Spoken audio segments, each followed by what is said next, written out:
Thank you for joining us here on our audio broadcast on Mystery of the Archaeoraptor. Today we have a great show in store for you. We will be looking in depth into the Archaeoraptor debacle. We have brought in two guests to discuss why such a large amount of people fell for this con and would prove to be its demise. Archaeologist and paleontologist Alexander Perez and reporter Colby Din have joined us here to give us insight behind this event. First off, we have Colby Din to explain why people believed this initially. This is Colby Din. He is the reporter who followed the story of the Archaeoraptor fossil since the beginning. How did it even start? This all started when a Chinese farmer found two incomplete fossils and decided to put them together and sell it for a quick buck. The Dinosaur Museum of Utah's owner, Stefan Circus, eagerly bought this fossil because he thought it would generate massive revenue for the museum. He then brought specialists in to examine it. It should have stopped there, but it would continue to spiral out of control. Specialists were called onto the scene to investigate. So Colby, what happened next after Circus called in the specialist? Well, Phil Curry was called in with National Geographic along with Chinese scientist Su Xing. They reviewed it and found it to be pieces of different specimens put together, but Circus pressured them into being quiet. Why did he pressure them? It's pretty obvious, really. He wanted to publish his newly bought fossil in every scientific journal to make it known across the world. But when he submitted it to Nature and Science, they rejected his article on the fossil because they could not get another scientist to review it. You know what this means, right, Toby? Well, no. What does it mean?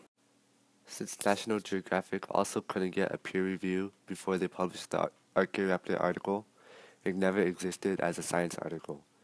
The Archaeoraptor never existed in the science world. What happened next after Circus was rejected? The specialists denied him because of time constraints, but even then, National Geographic still published the article. Although most of the scientific community dismissed this, it went viral in the public. People everywhere believed this article just because it was in National Geographic. From there, it spread by newspapers and even to news stations who broadcasted this so-called missing link. Very interesting indeed. Well, now we have archaeologist Alexander Perez to explain what exactly was found at the site. What did you see? The fossil my team and I examined was composed of two distinct prehistoric organisms, one of a bird, the Eunornis, and one of a dinosaur, the Microraptor. The Eunornis, an ancestor of birds in the Cretaceous era, was about the size of a modern chicken and had the capability of flight. With a scapula and coracoid being evolved into the perfect layout, like those of modern-day birds, it was able to lift its wings far above its back for efficient upstrokes. This made it an excellent flyer of its period. As you can see, the top section of the Eunornis fossil exactly matches the top part of the Archaeoraptor, but the bottom halves do not match, meaning that the Archaeoraptor was a composite of two fossils. As for the Microraptor, once it was discovered, further studies were made. This purest prehistoric dinosaur possesses 4 wings and is the only raptor to have 4 wings.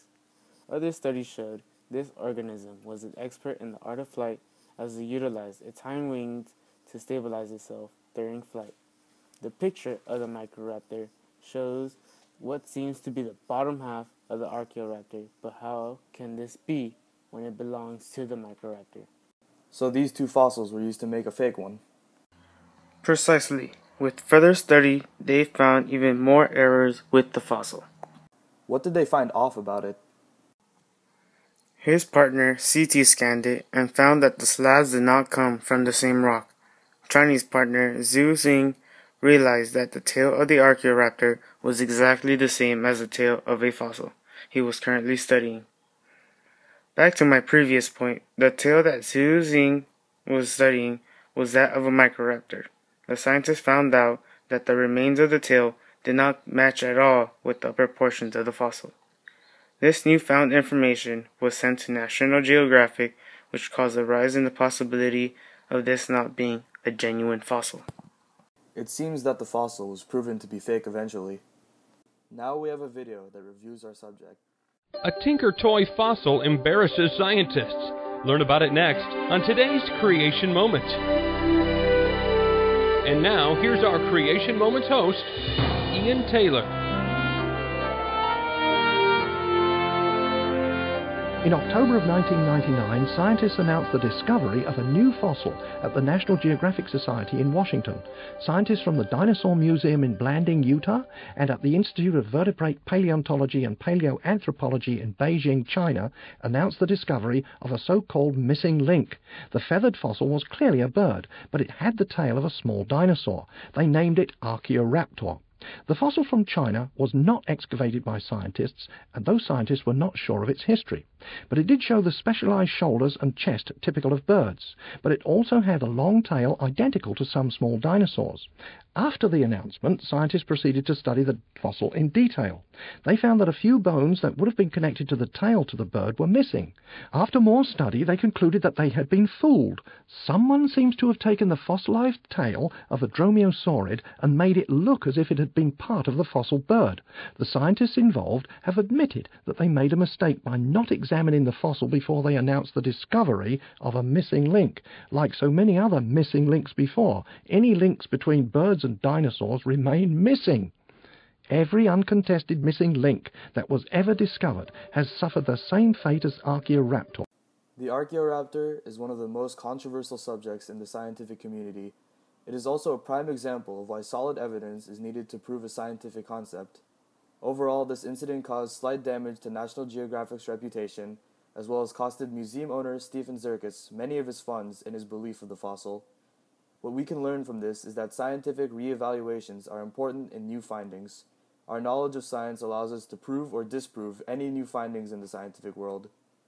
This concludes our program, Mystery of the Archaeoraptor. Thank you for tuning in.